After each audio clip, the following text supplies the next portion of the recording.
You want to get related records within a flow. You are in the right place. Welcome to Salesforce Help Club. I'm Isaac, and this is a 2-minute tutorial. Getting related records is very simple, and you'll see in just a second, but it depends upon the type of flow that you are creating. Let's jump into Salesforce and see. Within a record-triggered flow and a schedule-triggered flow, the record is identified in the resources for you.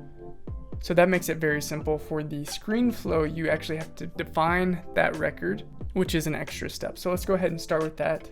Once we are in the Flow Builder, I'm going to click on this button on the top left corner to open up the toolbox, and then I'm going to click on New Resource.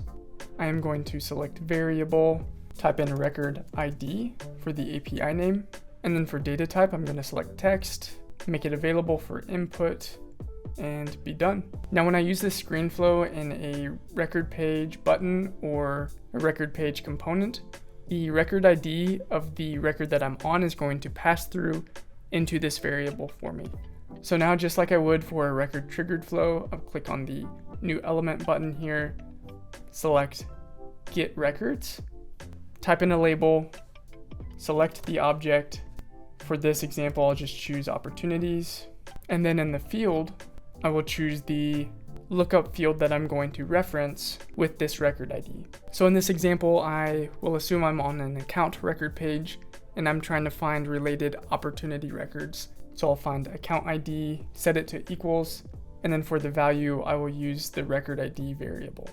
I can sort the records if I want to. I'm going to choose all records and then done. Now I have the related records for a record from which this flow started from.